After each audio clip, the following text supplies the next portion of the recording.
Good evening. For those of you who don't know me, I'm Tim O'Shea, the Principal and Vice-Chancellor of the University, and also convener of the Gifford Committee. It's a wonderful pleasure to see so many of you on this cold, dreary evening, and a really warm welcome to Peter Harrison's 5th Gifford Lecture in a series of 6 entitled Science, Religion and Modernity. Just to remind you, the lecture this evening will be recorded and it'll be available online on the Gifford website, and I now have great pleasure in handing over to Professor Harrison.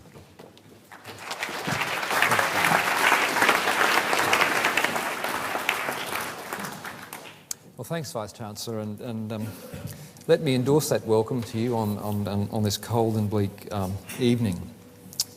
So this evening we're talking about science and progress, and just to quickly revise what we spoke about, or what I spoke about last night. In the previous lecture, we saw how both science and religion, these concepts, underwent significant transformation over the course of the long 17th century. Now, in both cases, we see a process of reification in which the balance between the interior and exterior elements began to swing decisively in favour of the latter. And what were once primarily regarded as interior qualities became externalised and objectified. Now, the consequences of this change were multiple and momentous. But in relation to our topic, science, religion and modernity, what's of particular importance is the codependence of these two new conceptions, the conception of science, or experimental natural philosophy, as it was then called, and religion, which by this time has started to enter the vocabulary in the sense in which we know it.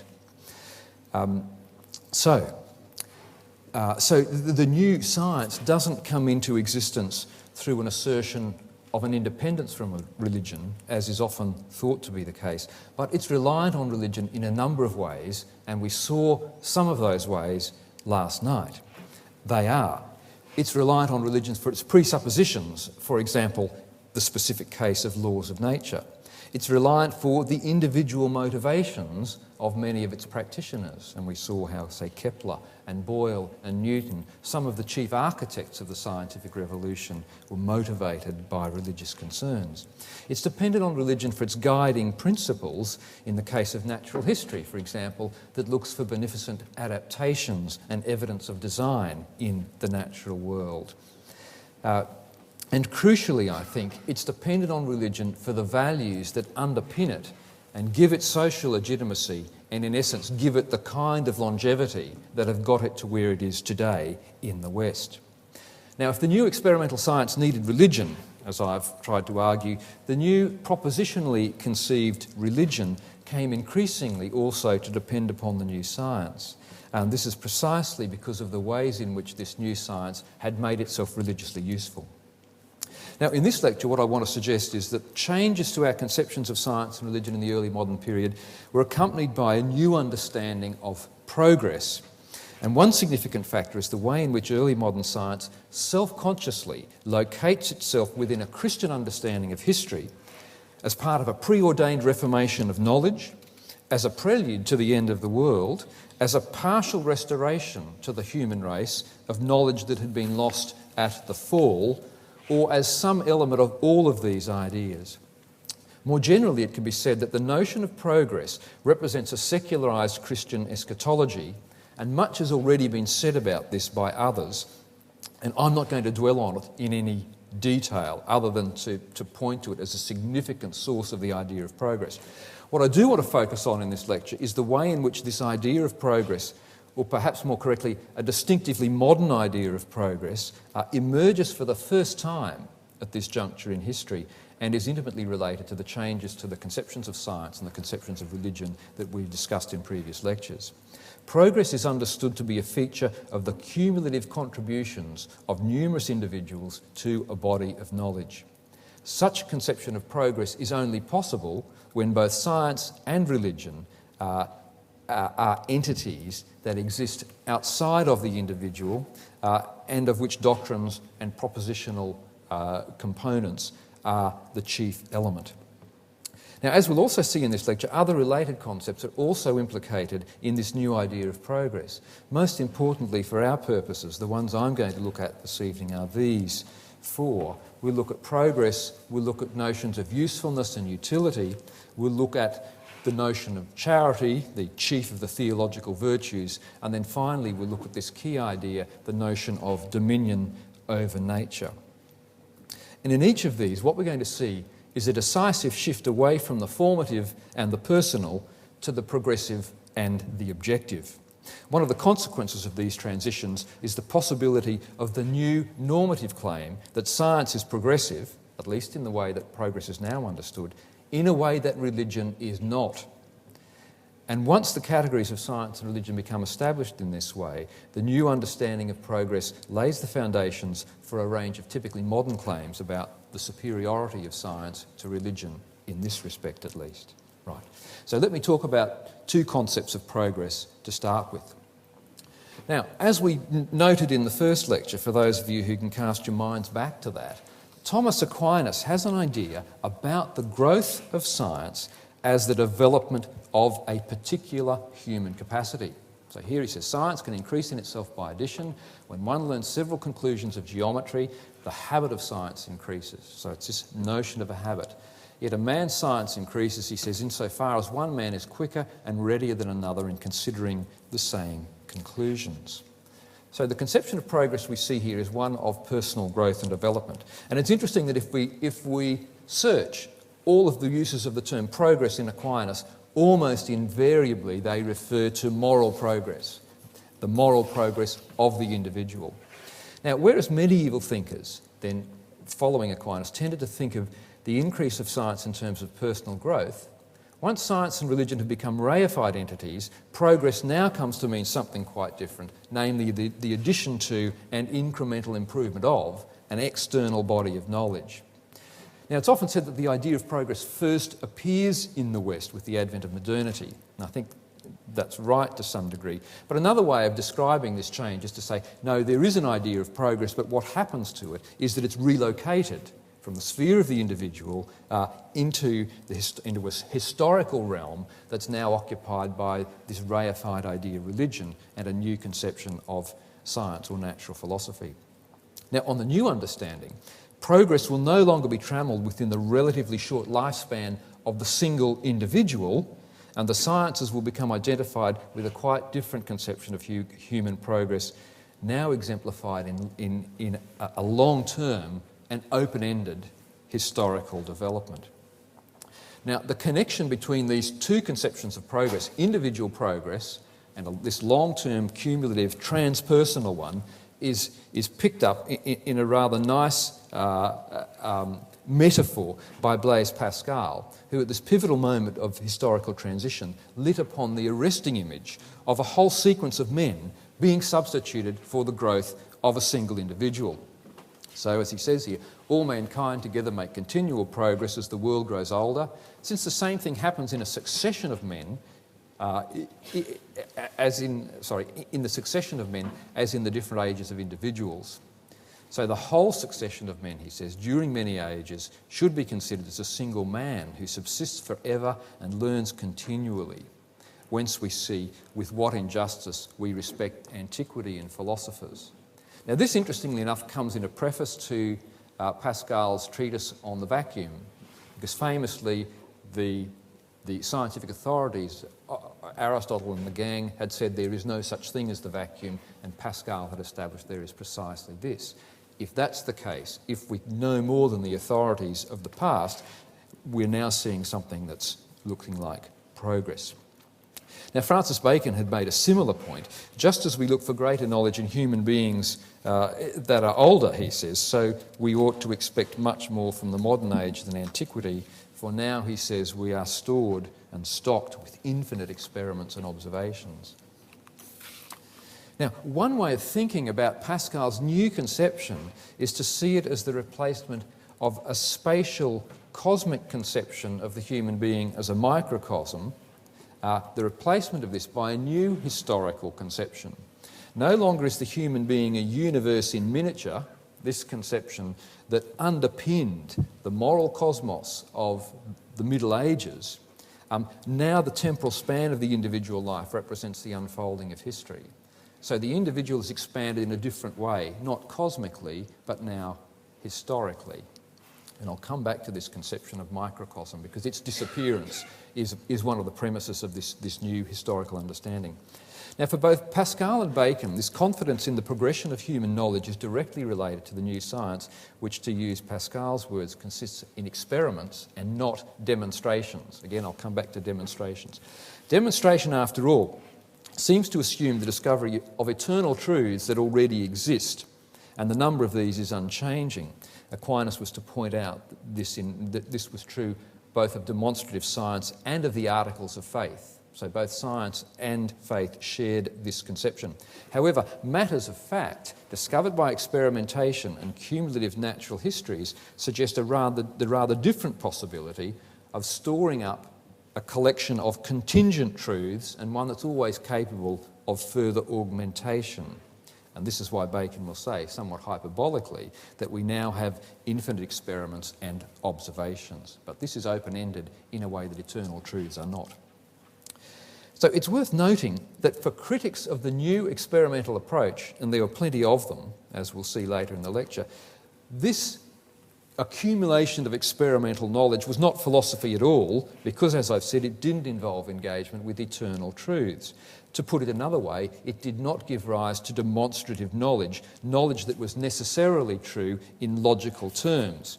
Nor did it involve the mental rehearsal of these logical demonstrations that helped cultivate an appropriate scientific habitus in the knowing subject. That's the idea we saw in Aquinas. Okay.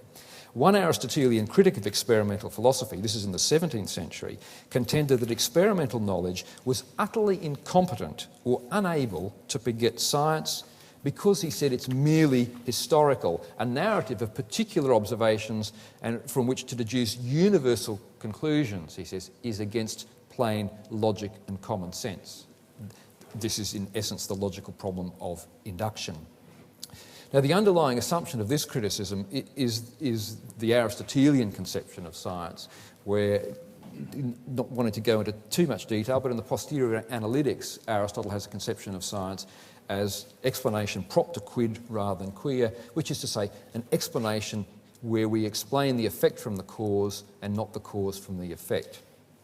Don't worry too much about that, but what I'm suggesting here is we have a swap between two conceptions of science, from a deductive model to an inductive model.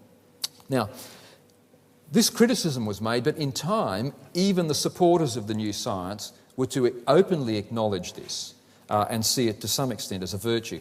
I've got a very long quote here from John Locke, who is a fan of the new experimental approach, but the bottom line is the bottom line here, right? The bottom line is he suspects that natural philosophy is not capable of being made a science. Why? Because he says what we have is judgment and opinion and not knowledge and certainty. So what he's saying is that this new approach doesn't count as science, at least as science was traditionally understood. But of course, in time, this approach will carry the day, and this will become the model of what counts as science. Notice also that Locke refers to the weakness of our faculties in this present state of mediocrity. And again, we have the important theme of fallen knowledge, partial, broken, conjectural knowledge, which for this generation is a function of the fact that we live in a fallen world and that original sin prevents us from having the kind of logical knowledge of eternal truths that Aristotle thought was possible, because Aristotle didn't know about original sin. So this long-term accumulative approach to natural philosophy was acknowledged to entail a new conception of what science might be, a much more modest conception, and in time the criteria will change so that experimental philosophy actually becomes the paradigmatic version of science and not the older Aristotelian model. Now, it's more than a happy coincidence that the idea of an accumulation of knowledge outside of the minds of individual knowers emerged just after the appearance of the new technology of the printed page, which made just such a conception of knowledge possible in practical terms. In the Middle Ages, as we've repeatedly noted, scientia was an intellectual virtue and it existed inside individuals. Insofar as there was a recognition that of a possibility of knowledge that lay outside particular minds, this was limited to a small number of books written by recognised authorities. These were housed in modestly proportioned libraries that functioned in effect as aids to the inculcation of the habits of learning rather than as immense storehouses of knowledge. The great explosion of printed sources in the 16th and 17th centuries made possible an accumulation of knowledge that vastly surpassed the capacity of individual minds for the first time. So Bacon's infinite experiments and observations comprised a body of facts that could only be stored in something like the print medium.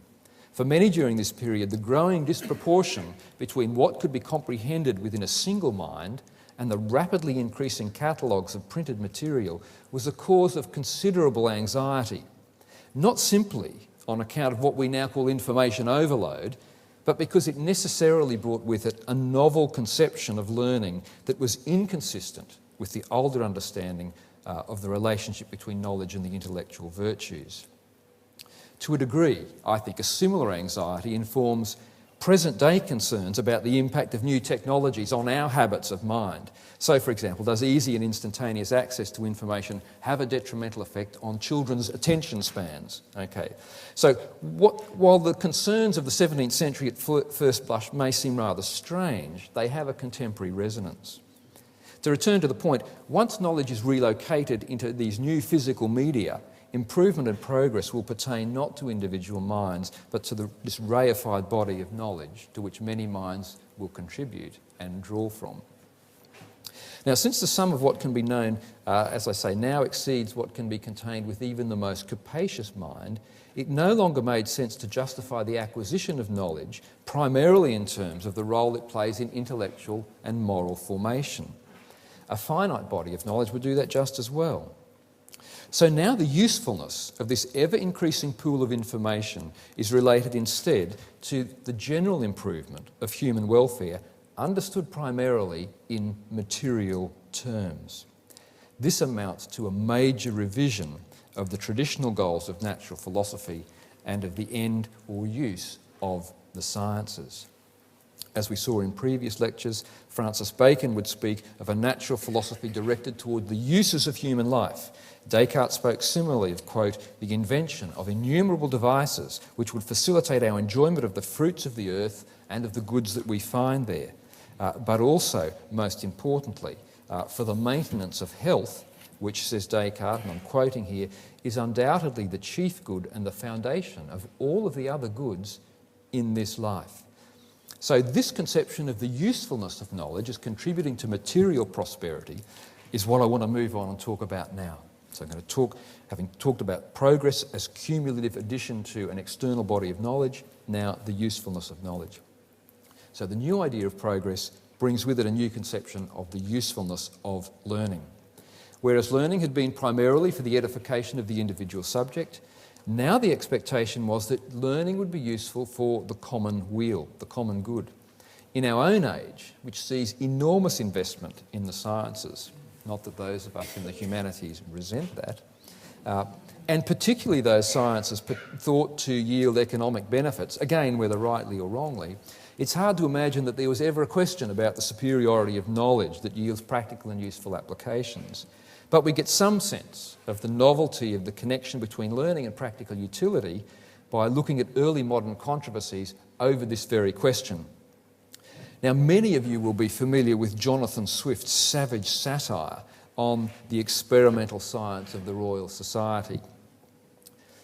On his voyage to Laputa, Gulliver visits the Grand Academy of Legado, a thinly disguised version of the Royal Society, where he encounters a cast of odd characters engaged in a variety of implausible projects, extracting sunbeams from cucumbers, softening marble for use in pillows, procuring coloured cloth from spiders' webs, building houses from the roof downwards, and many other projects that Gulliver innocently admits, quote, he was not skillful enough to comprehend.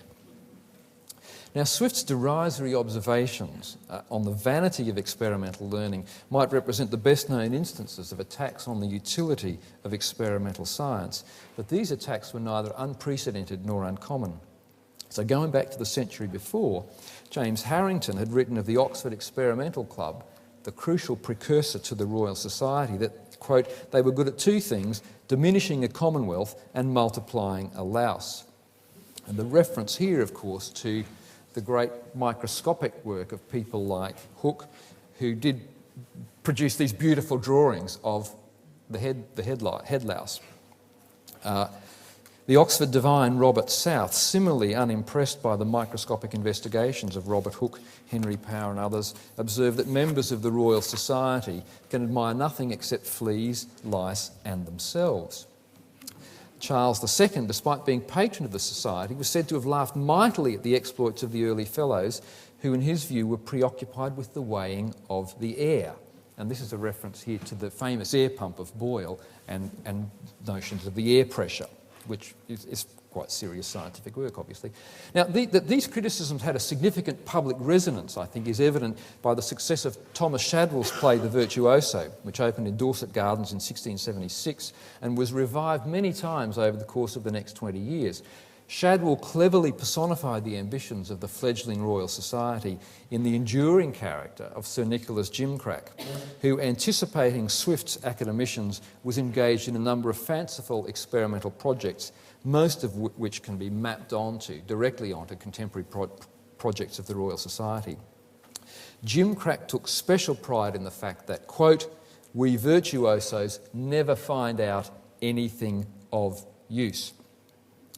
Now, this remark goes to the heart of the perceived weakness of the new science. It was regarded by many as useless, surprising as it may seem to us. And if the mockery of its detractors offered one measure of its vulnerability on this point, the defensive reaction of the proponents of the new philosophy offers another. Apologists for the new science, in England at least, became increasingly defensive about its utility and its usefulness. And we have then a succession of publications over the course of the latter half of the 17th century that purport to demonstrate the usefulness of the new natural philosophy. So we have here Robert Boyle's, aptly named, The Usefulness of Natural Philosophy. The third part of Thomas Spratt's History of the Royal Society is devoted to the usefulness of the activities of the Royal Society. Joseph Glanvill's Plus Ultra, the advancement of knowledge since the days of Aristotle, and then he goes on, late improvements of practical, useful learning. And we have also a series of essays by Glanville, if you can read there, 4, The Usefulness of Philosophy to Theology, or 3, Modern Improvements in Knowledge. Now, what are the arguments for the usefulness of knowledge? So these arguments attempt to address both the old and the new conceptions of utility. So we have here a moment of transition, and the defences highlight that. My example is Joseph Glanville, an early Fellow of the Royal Society, an Anglican clergyman, and a strong defender of the activities of the Society. I'm just going to give you some quotes from essays 3 and 4 here about modern improvements in useful learning and the usefulness of natural philosophy. So Glanville has a three-pronged response to the question of usefulness. He insists, first of all, quote, that, let me get him up for you so you can see, the real philosophy, he says, will assist and promote our virtue and happiness and incline us to employ ourselves in living according to it. Here's the traditional justification of the usefulness of knowledge, that it's morally edifying. Okay. Second, though, he makes a general argument, mentioned in the previous lecture, that natural philosophy is religiously useful. It's religiously useful insofar as it provides the premise for a natural theology. And I won't read out the whole quote, but you can get it there. Again, the bottom line is the bottom line. Thus, the knowledge of God's works promotes the end of religion, and natural philosophy provides us with the knowledge of God's works. Now, this argument for the religious usefulness of natural philosophy was crucial in establishing the religious legitimacy of the new science, which, as we can see, was attacked for being useless. It was then in a vulnerable position and needed this kind of justification. Importantly, though, Glanville goes on then to insist on a new kind of usefulness, one that's to do with, to use Francis Bacon's phrase, the relief of the human estate.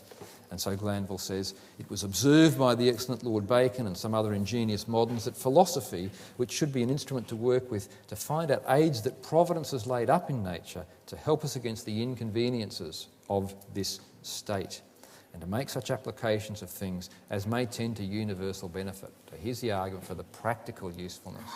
So we've got this three-pronged area, moral usefulness. Yes, it is morally formative. It's religiously useful, but it's also practically useful. The trifecta then. Right.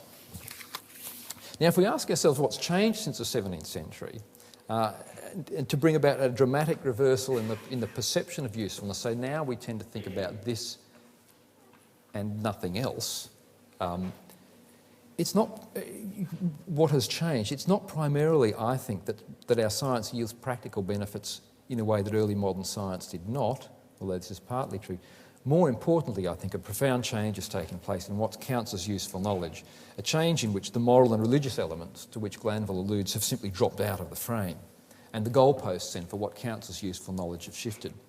One way of seeing this is to consider responses to Glanville's defence of usefulness of natural philosophy. And I'm going to move here past the kind of mockery that we see exemplified in Shadwell and Swift. And what we find in serious scholarly critiques of the new science is a twofold argument. First is the contention that an emphasis on material benefits of learning runs counter to the whole point of accumulating knowledge, which is the moral shaping of the individual. There's the traditional argument. The older criterion of usefulness, understood in terms of the nurture of moral and religious qualities, is reasserted. And then secondly, there's a charge that even on its own flawed conception of usefulness, the experimental philosophy had actually failed, had fallen short of providing any practical innovations that were genuinely helpful for the relief of the human estate. That was actually, to some extent, largely true. Now, the example I'm going to use here is the single individual whose name was Merrick Casaubon. Here he is here, who's the son of the famous classicist Isaac Casaubon, and he was a very distinguished humanities scholar. Responding directly to Glanville's book, he claims this: the key question is what is meant in these discussions by useful and useless. And then he goes on to say, quote, the tending of furnaces and raking over the entrails of men and beasts will never make men wise, nor prove of any great use. Now, considering the subsequent development of experimental science, we might think he was peculiarly lacking in prescience. But his point was that whatever the practical applications to human welfare that might result from science, these would not establish its usefulness in the true sense of the word, because the true sense of usefulness is this: to moralise men. So to moralise men, he says, is the best use of any worldly thing that can be made. Now, a similar criticism was made by Henry Stubb, second Bodley's librarian.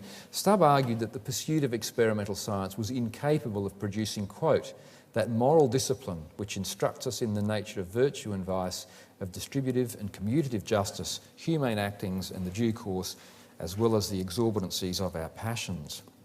End of quote. Now, not surprisingly, these reassertions of the more traditional goals of learning had implications for this new understanding of human progress. So we're going to come back to this theme of progress. For Casaubon, the idea of progress, an idea of progress that relies on cumulative endeavours, is essentially Pelagian in its import. That is to say, it's to do with human beings working towards their own salvation, because it assumes a role that rightly belongs to divine providence. So just to map this back onto a conception of progress, here's what Casaubon says about progress. God knows his own time, and when that time has come, a single man may do more perchance than a combination of many thousands. So here he's reverting back to the kind of the great man theory of history, but focusing back on the individual subject rather than talking about the cumulative contributions of many thousands. And then he goes on to say everything has its proper time, and it's to do with God's dispensation. Progress is about God's providential dispensation, not human activities that get together and produce these benefits. Okay, so this is an explicit rejection then of the new conception of progress that was exemplified by Bacon and the Baconians in the Royal Society. As we now know, of course, it was the latter conception of progress that eventually triumphed. But I'm highlighting a discussion so that you can see at this time there's a real issue about what's going to count as useful knowledge. Okay, now this brings me then to the third of our examples that are linked back to this idea of progress. I'm going to talk about a new conception now of charity. So the third illustration of our general trend towards the objectification of the virtues, one that's linked to the new notion of progress, is the case of Christian charity. Now in the 5th century, Augustine had linked usefulness, utility and charity in this way. I'm quoting here, "All that is useful," he said, "can be summed up in the injunction to love God and to love neighbour." That's what counts as usefulness. Augustine has a text also, the utility of believing, literally. Christian charity was thus put forward as the most useful thing of all. In the 17th century, critics of the new philosophy would rehearse the Augustinian priority, linking general moral usefulness with the preeminent Christian virtue of charity. Oh, we've gone ahead of ourselves there. Now, in his stinging criticism of the Royal Society, Henry Stubb, for example, cited 1 Corinthians 13. And for those of you who haven't been to a wedding recently, I'll give you the quote. "Though I have the gift of prophecy and understand all mysteries and all knowledge, and have not charity, I am nothing." So the contrast here is between knowledge and charity. Okay?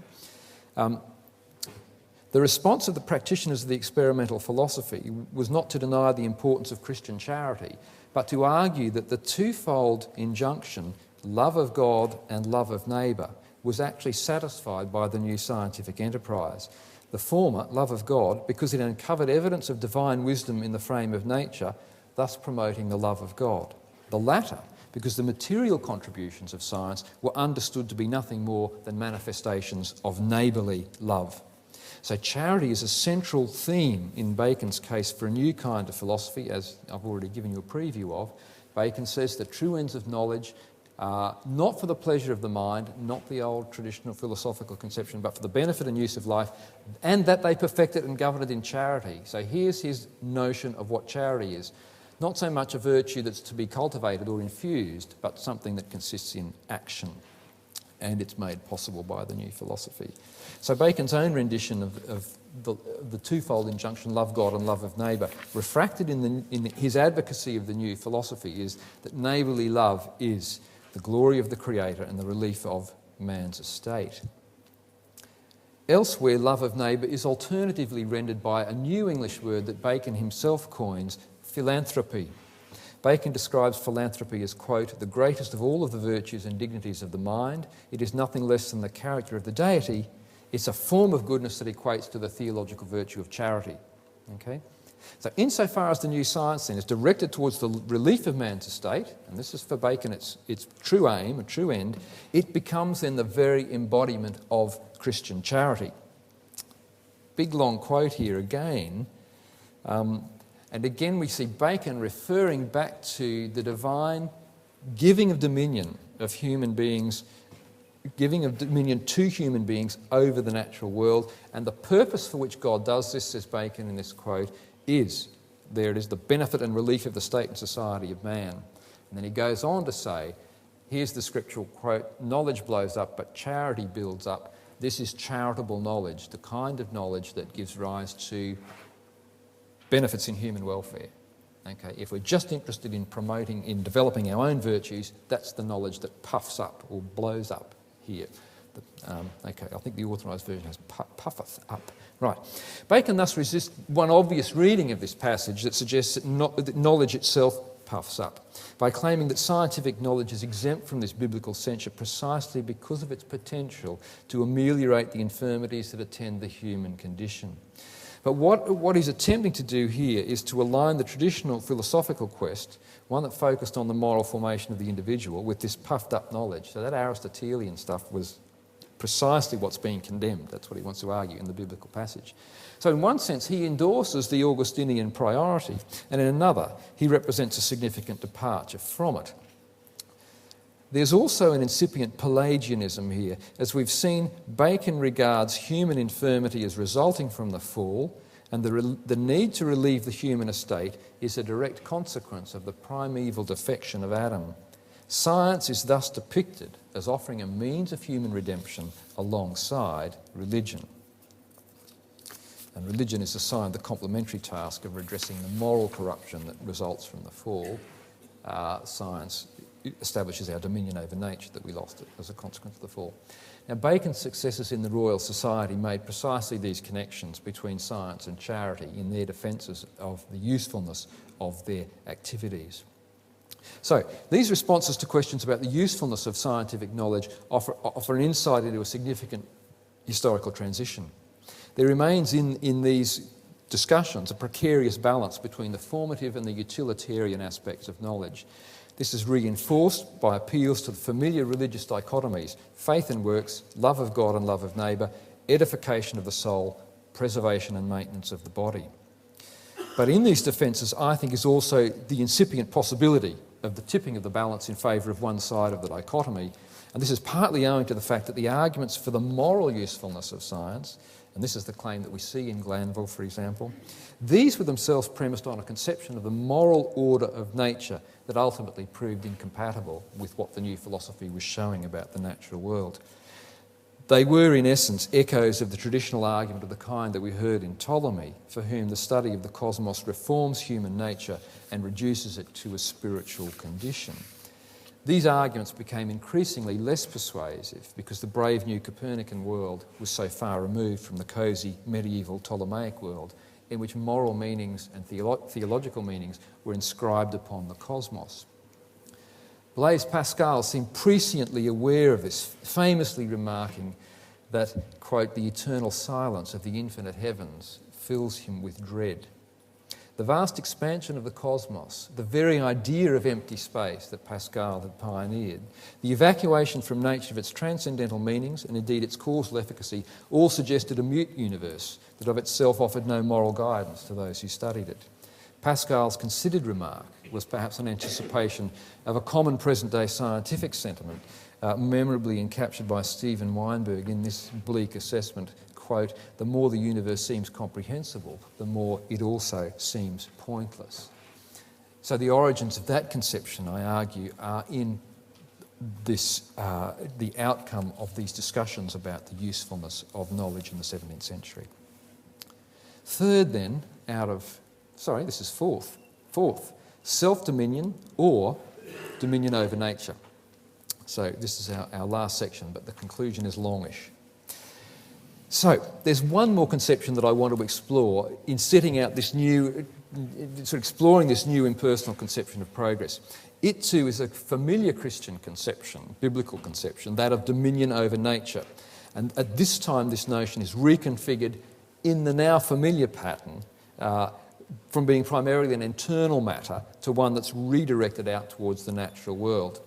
And I've mentioned this already in the previous lecture. But this is the crucial passage here, Genesis 1:28. The idea that humans should be fruitful and multiply, but here the injunction to have dominion over nature. It's repeated, this is before the fall, it's Genesis 1:28, falls in Genesis 3. It's repeated after the fall, and I think it's repeated again after Noah disembarks. So it's definitely there. The biblical imperative for human beings to exercise dominion over nature has enjoyed considerable notoriety over the past 50 years, largely on account of the perception that it's deeply implicated in the environmental crisis. The historian Lynn White Jr. did more than anyone to make this connection, suggesting in a very brief but disproportionately influential paper in the 1960s that on account of this biblical injunction, the Judeo-Christian tradition, quote, bears a huge burden of guilt for environmental deterioration. Now, although the White thesis has been severely criticised, to a degree I think he's actually on the right track. What's missing from White's analysis is the fact that this biblical injunction also underpinned the modern scientific project itself, thus providing an important source of motivation for the investigation of nature and giving religious legitimacy to a project that, as we have seen, was more vulnerable in its early stages than we often assume. This is a positive role, I think, arguably, and it's perhaps a mitigating factor. Now, the other weakness of the White thesis, and the one that most concerns us here, is its incomplete analysis of the influence and meanings of the biblical motif of dominion before the rise of science. Now, as was briefly mentioned in the previous lecture, patristic and medieval exegetes had frequently interpreted the imperative to exercise dominion over the beasts as an advocacy of psychological mastery over bestial passions. The exercise of dominion was thus understood figuratively, and the human person once again is regarded as a microcosm of the world, containing all the beasts within. Now, very quick example, Origen says, understand you've got within you herds of cattle, flocks of sheep, goats, etc., the birds of the air. You are another little world. Now, the point of saying this, as he goes on, is that the injunction to exercise dominion is thus understood as an injunction to exercise self-control, with the animals representing variously, and I'm quoting from Origen here, the dispositions of the soul, the thought of the heart, bodily desires, the motions of the flesh. This was a standard reading throughout the Middle Ages of conceptions of dominion. Augustine, for example, describes the sanctified soul. He says, quote, then the wild animals are quiet, and the beasts are tamed, and the serpents are rendered harmless. In allegory, they signify the affections of the soul. He continues, so in the living soul there will be beasts that have become good by the gentleness of their behaviour. For these animals serve reason when they are restrained from their deadly ways. Now, the idea of a mastery over external things was not entirely absent from these earlier notions, but it was universally agreed that following the fall, Adam had at the same time lost his original capacity to control his passions and to control the beasts out there, except a few tame ones. Now, the goal of the religious life was thus to restore the lost inner dominion, and the priority was always the re-establishment of the proper hierarchical relations in the soul, which in turn would make possible a human dominion over things. So both elements are there, but the priority is again the internal. Just a very quick example. Here's Aquinas. Man, in a sense, contains all things. There's the microcosm idea. So insofar as he's a master of himself, that then makes possible the mastery of what's out there. So the moral formation is the precondition for any external exercise of dominion. Now, a completely new set of priorities comes into play during the early modern period. As we've seen for a start, the idea that the human person is a microcosm falls into decline. At the same time, there's a change in biblical hermeneutics that sees a renewed focus on a literal reading of the Genesis narratives rather than the figurative allegorical ones. So the injunction is going to be now read quite literally. This meant that the fanciful allegorising upon which rested the idea of the beasts as representations of the internal states begins to fall from favour.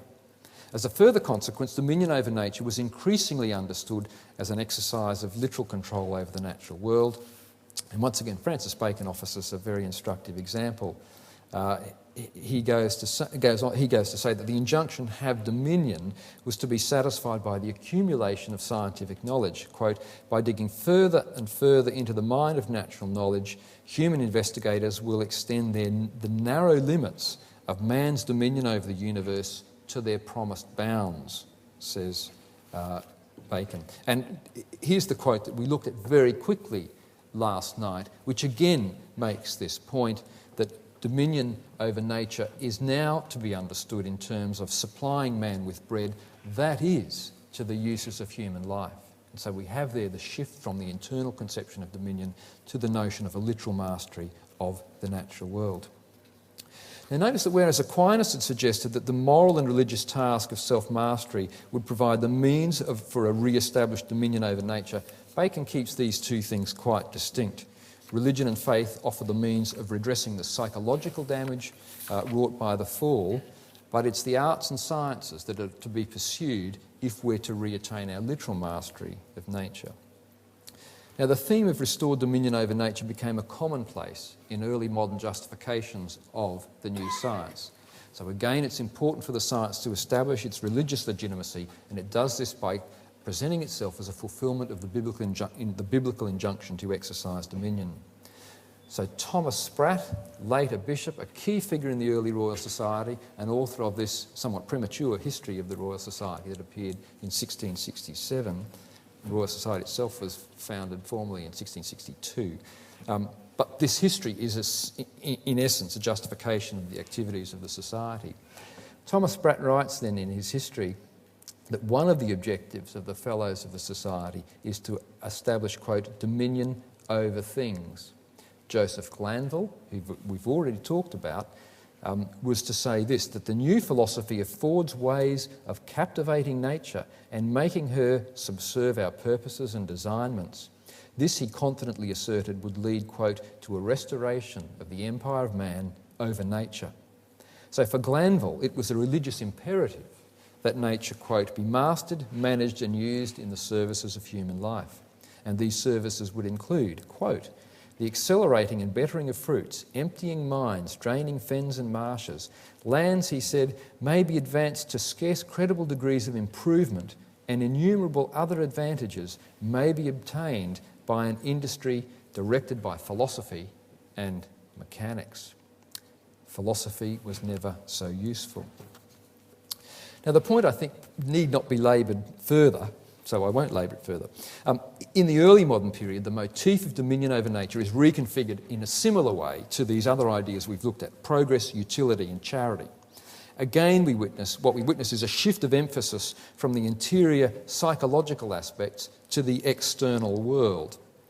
The shift is directly linked to the modern conception of progress, which is now very much concerned with the restoration of the empire of man over nature and an ongoing expansion of those imperial boundaries. In time, of course, this rhetoric of restoration, which drew its potency from Christian ideas of creation, fall and redemption, faded from the picture. The idea of a partial return to a paradisal perfection was replaced by a new idea of progress that had originally been justified in religious terms, but increasingly assumed a normative value all of its own. Progress had once been understood as progress towards a particular end. Now it had become an end in itself. So, to move to the conclusion, okay, it's a longish conclusion, as I've given you some forewarning, but it is a conclusion. What I've suggested in this lecture is that during the early modern period, not only do we witness the reification of the virtues of religio and scientia, but that associated with this progress are similar transformations of such key notions as progress, usefulness, charity and dominion. Treating them in reverse order, the exercise of dominion ceases to be an internally directed moral project and becomes instead an imperative to master the natural world. Charity, once the preeminent theological virtue, is no longer an infused habitus that makes the individual more Christ-like.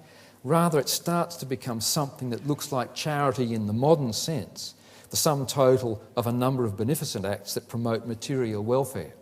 The virtue of charity, insofar as it persists, is distributed across an organisation, a charity, and those who contribute to it. Like scientia and religio, caritas begins to lose its anchorage in the human heart and become objectively identifiable with actions or institutions. Finally, usefulness, similarly, is no longer about moralising men, to use Casaubon's expression, but is about promoting human welfare, a worthy enough goal, but one that represents an important change. Now, although in this lecture I haven't explored in any detail, or haven't explored this particular point in any detail, it's worth pointing out that these developments not only mirror the mutations of scientia and religio, but they also constitute an important step towards establishing utilitarianism as a default moral perspective within the modern West. In this now all-pervasive moral view, the morality of an act is not related to the character of the one who performs it, virtue ethics, nor is it linked to a conscious act of will on the part of the agent, which is deontology. Rather, it's determined solely by whether the relevant act has a good outcome. And in the most familiar form of utilitarianism, goodness then is distributed across those who are affected by this relevant outcome. Now, let me just give you a quick example. I've managed to lay off these characters so far, and I'll talk about them briefly in the next lecture. But in order to see the bankruptcy of moral claims that this will eventually make possible, when combined with this ubiquitous notion of progress, consider Richard Dawkins' breezy observation in a recent best-selling book, that morally speaking, quote, we are way ahead of our counterparts in the Middle Ages, or in the time of Abraham, or even as recently as the 1920s. Dawkins goes on to sagely inform us that, quote, over the longer time scale, the progressive trend is unmistakable and it will continue. So in this scheme of things, we have managed to achieve our moral superiority not by working hard at the cultivation of the virtues, nor by struggling against our own inclinations to adhere to some rule or principle. No, we have achieved it simply by being born late in history. Now, if only Aristotle and Kant had enjoyed similar moral insight, they would have saved us all a lot of trouble. So, now I'll talk more about these guys in the last lecture, but I don't want to be fixated on them. Now, as for the new idea of progress, it will eventually place religion at something of a comparative disadvantage. When scientia and religio were both virtues, progress in each case amounted to much the same kind of thing. That is to say, a kind of training for the mind or the soul.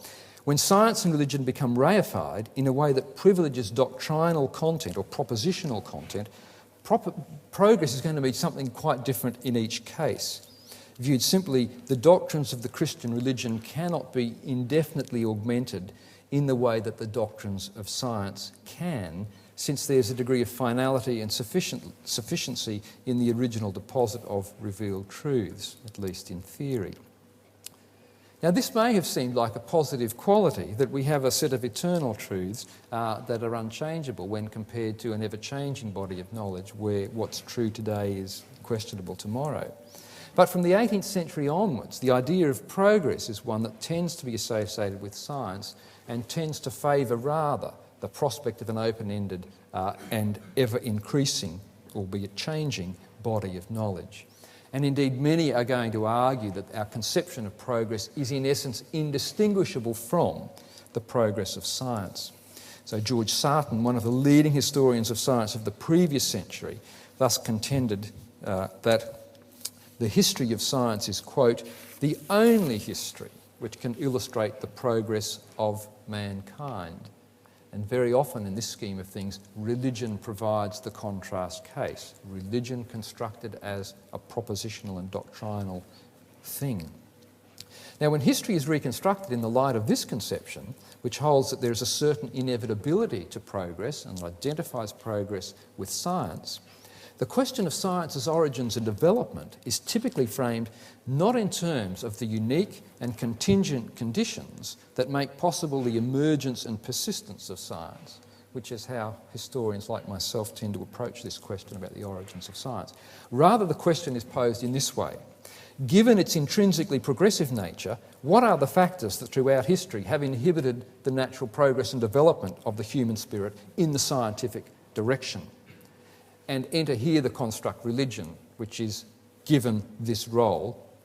And I'll just give you a classic example here. Here's Condorcet. What's the essay? It's one of the first books on progress, sketch for historical picture of the progress of the human spirit. The triumph of Christianity, he says, had been the signal for the complete decadence of philosophy and the sciences. So they got off to a good start, then Christianity killed them. Once we get over Christianity, once again, we'll be able to make this kind of progress. Now, as I hope you've seen over the past few lectures, this is a hopelessly mistaken view of history, but nonetheless it's a very common one, it's a very powerful one, and it's an all-pervasive one. And it's this conception of history, then, that subsequently informs the classic accounts of John Draper and Andrew Dixon White, whose views we briefly looked at in the very first lecture, who talked about these two contending powers in history, science and religion, that were engaged in this perennial conflict. So this conception, then, the idea that science is progressive, intrinsically so, becomes a crucial element of what historians of science know as the conflict myth.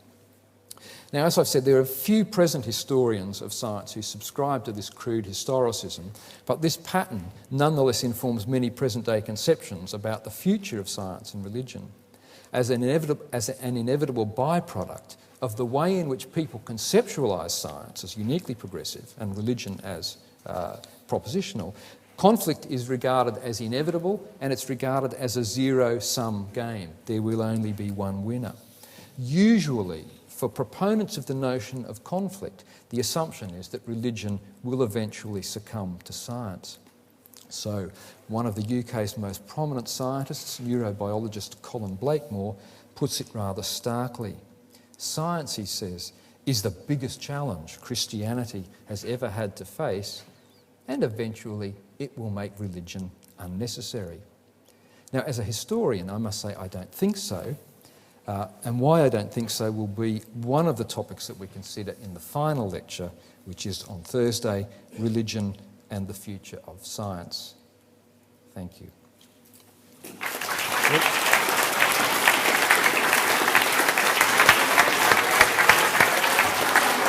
That was good. Really excellent. Beautifully expressed. Very good. So questions, please. And if you are going to pose a question, do, first of all, wait for the microphone. And secondly, say who you are before posing it, so that people watching in remote places will know. Hello. Hello? Sorry. Yeah, I wanted to put three things together that occurred to me.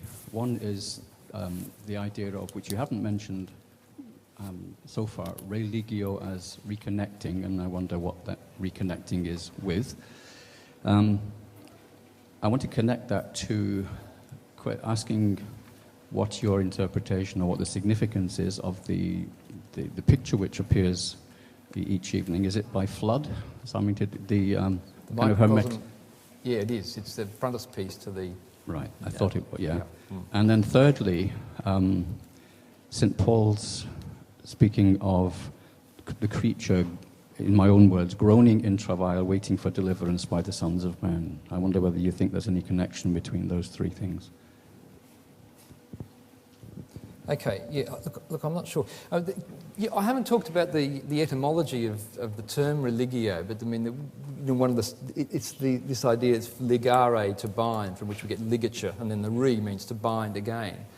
I haven't got the foggiest idea what that's got to do with any of the history, but this is often mentioned as the etymological roots. I mean, I've just really looked at how the expression is used rather than bothering too much about its etymology. But there are explanations for why this notion of, if this is the appropriate etymology, ligare, to bind, and re, to bind again.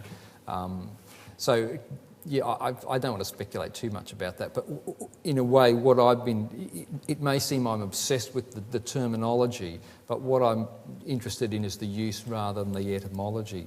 The flood question, I think we've sorted out. And what's interesting about that is, of course, to some extent, for me, flood's a 17th century figure, so these microcosmic conceptions are still floating around at the time. So, you know, everything's there. It's just that what we see as modern science emerges as the winner.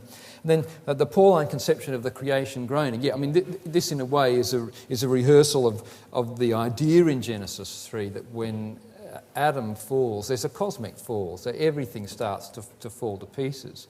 And in a sense, the Baconian idea is that redemption is a process that must be extended to the natural world, and that human beings are the agent that makes it possible, the agents that make it possible. Now, you can see why that seems to be incipiently Pelagian. Now, by Pelagian, I mean where human beings work their own salvation and don't rely on divine grace. So the Baconian project can be construed as Pelagian in that sense. But I think what's important is that as it's originally conceived, the natural philosophical project in England is seen to be this kind of religious redemptive thing, and that's the value that gives it considerable momentum, and that's what's dropped out. And the significance of that religious value that underpins it dropping out is part of what I'm going to talk about in the next lecture.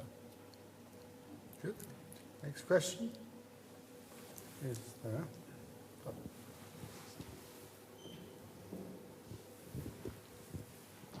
You said how much of the root of the conflict lies in how science is in its nature progressive, whereas religion is talking about these eternal truths which are somewhat codified.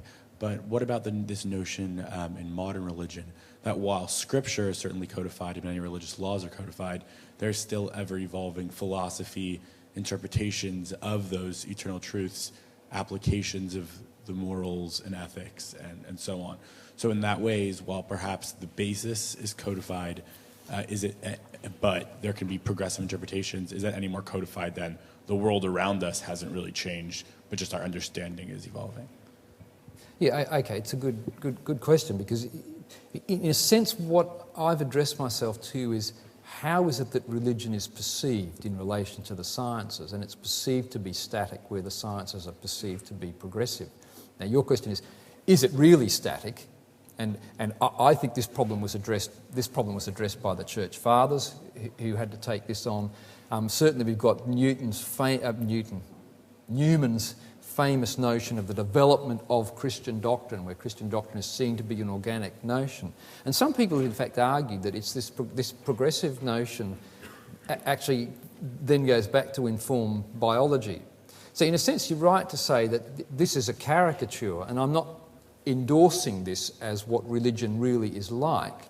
But what I would want to say is that when we have discussions about science and religion, that's the kind of comparison that's typically made. Okay, so I think your point's exactly right. There are notions of the development of Christian doctrine, of there being organic growth. But, as I say, that's not always how the perception is.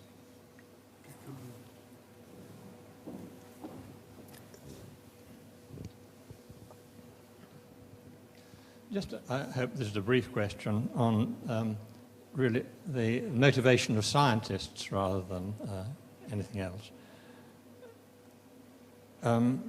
Undoubtedly, there's a Baconian concept of science as being the one that's dominated over the last several centuries.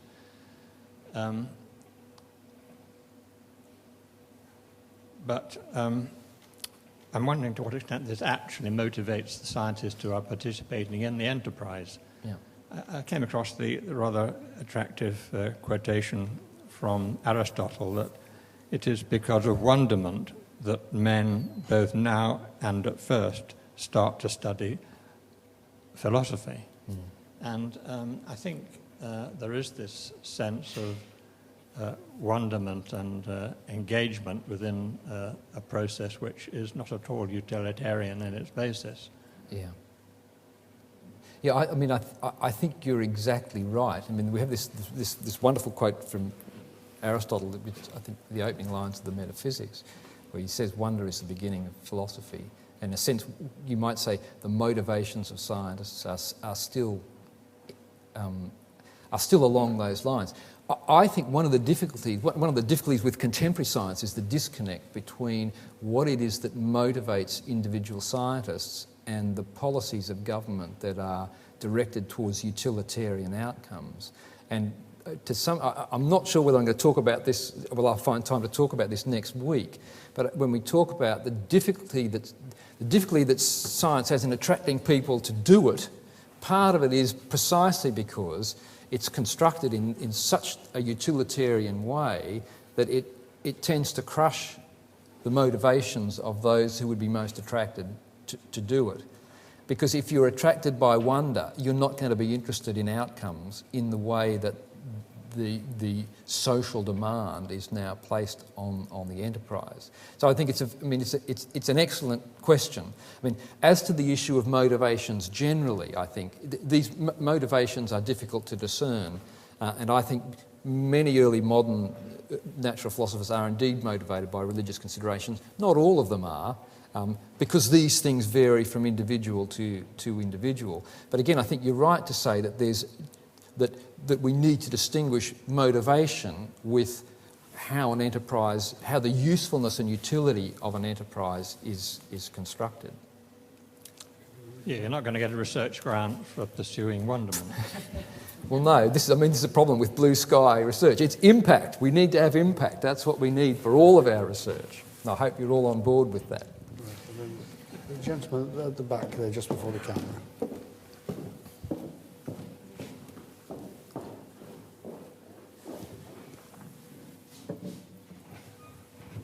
A question that I think the question is, I'd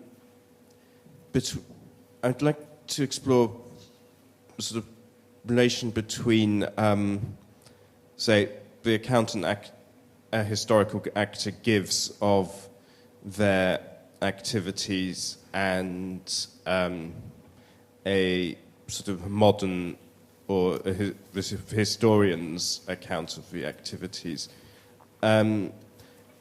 it would appear open for someone to say, well, they didn't have our concept of science, but nevertheless, when they are at times they are accumulating knowledge in a sense that we would recognize it, and they are sort of we can recognize this as successful, while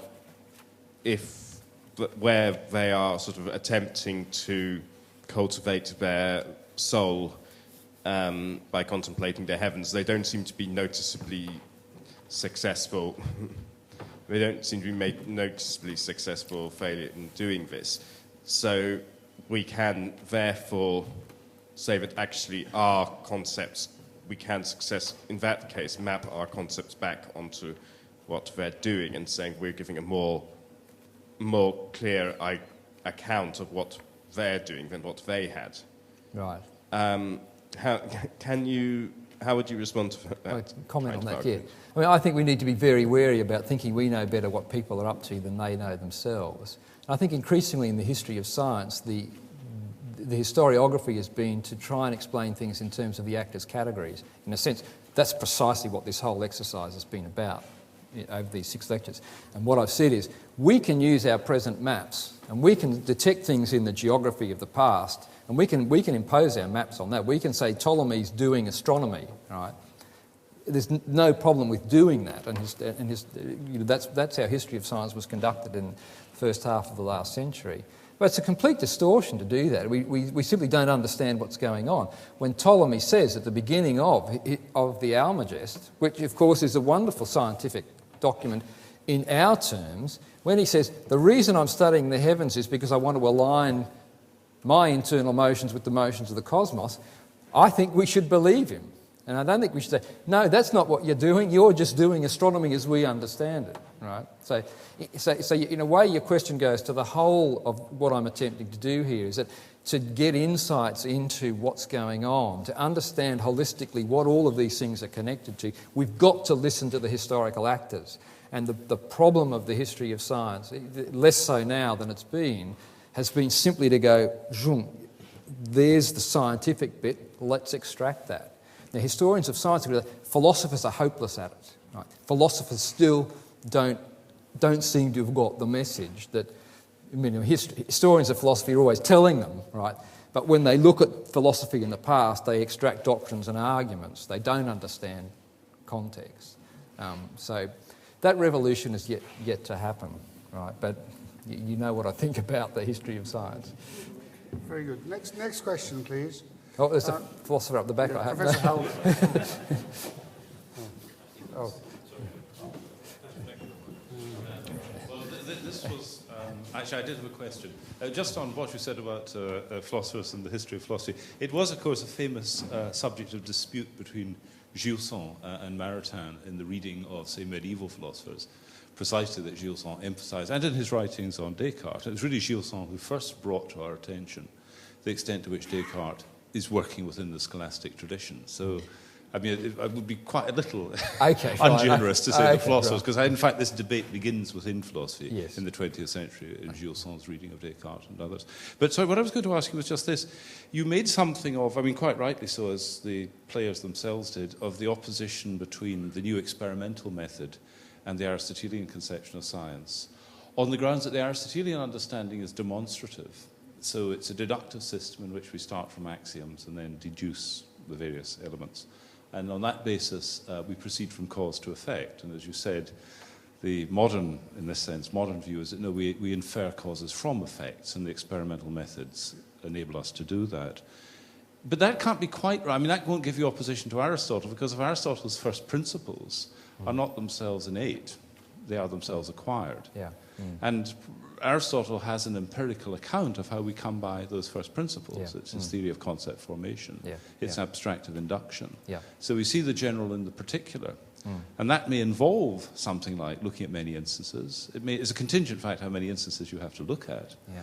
So the opposition can't be quite that. I mean, I think what it has to be is an opposition to the Aristotelian method supplemented by the idea that some hypotheses, which is what in a sense Aristotle is doing, are privileged. And there's one way that they would be privileged, which is a theistic idea shared by Muslim, Christian and Jewish Aristotelians, and goes back to Adam's naming of the animals, that somehow, as it were, that the hypothesis that Adam provides, the names he gives things, is the privilege, is the names they have, that in some sense that's privilege. But it wouldn't be the Aristotelianism itself, I think, that would give you the opposition with the experimental method. Yeah. No, look, you're exactly right about that point with regard to Aristotle, and perhaps here I've gone too far in the direction of giving you the historical actor's account, because the version I've given you is the 17th century reaction to what they perceived to be Aristotle, but they only had a partial conception, they only had a partial notion of what the true Aristotelian picture was, because of the reception of Aristotle. So you're quite right that Aristotle must have a way of getting to the generalised statement, and it's precisely an empirical kind of science based on common sense observations.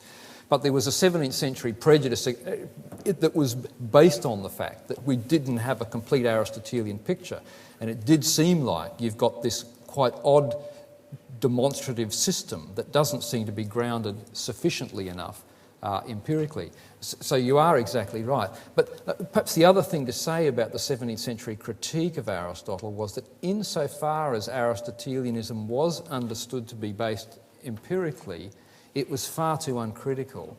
And it was regarded as sufficiently uncritical because it relied on common sense observations that we draw from the natural world.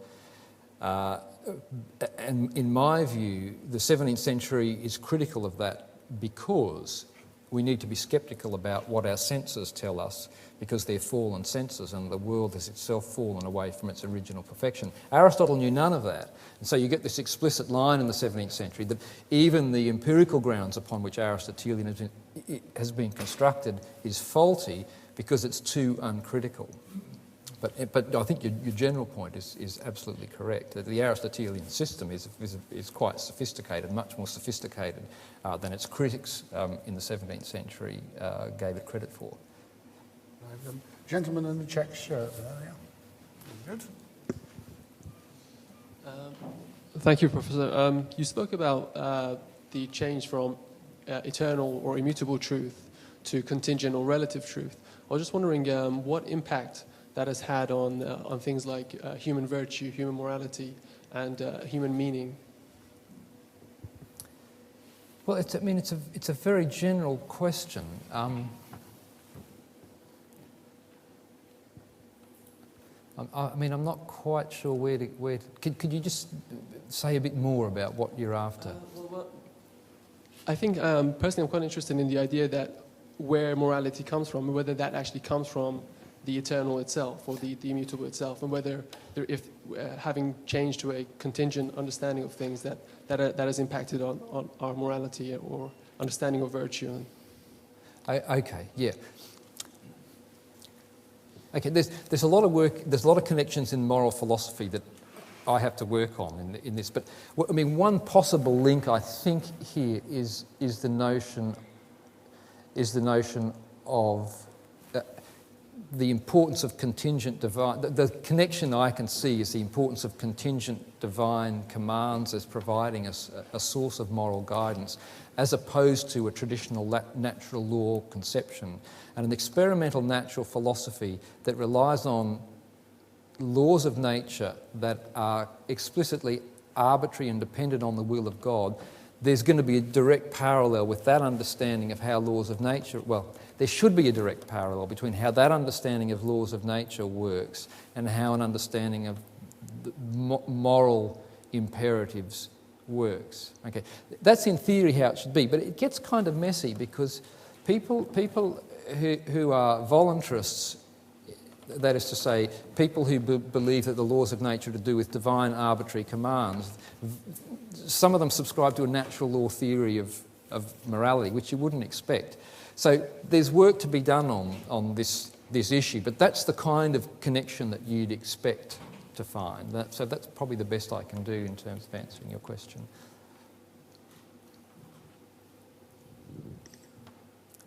Very good. We'll take last question here then.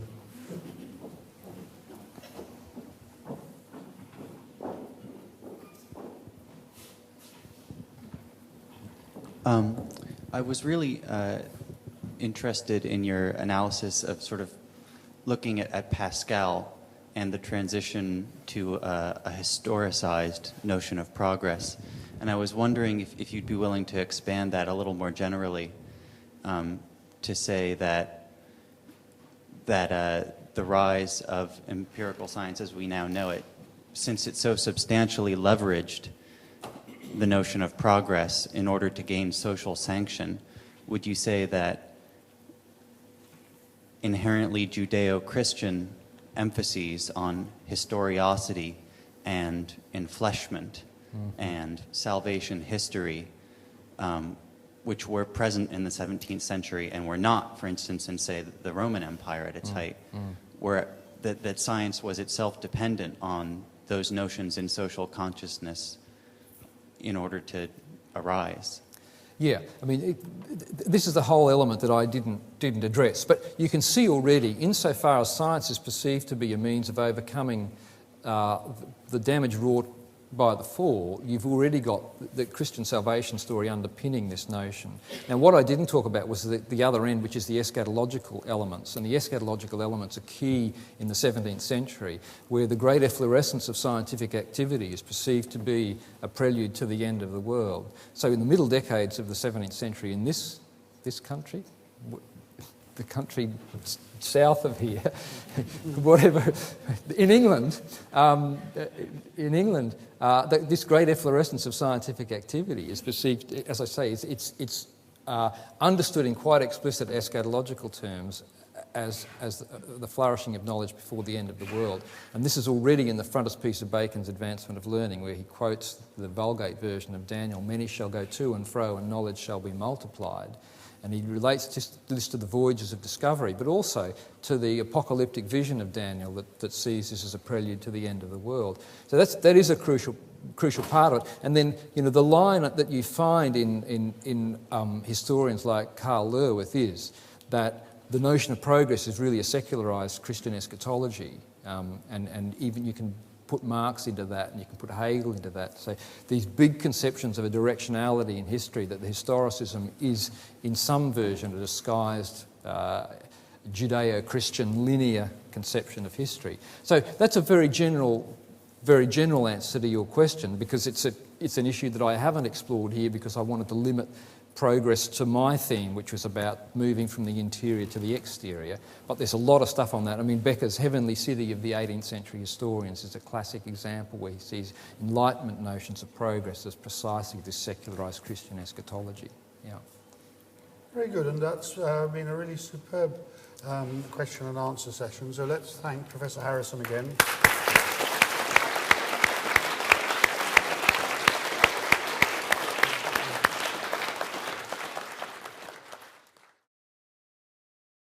This production is copyright The University of Edinburgh.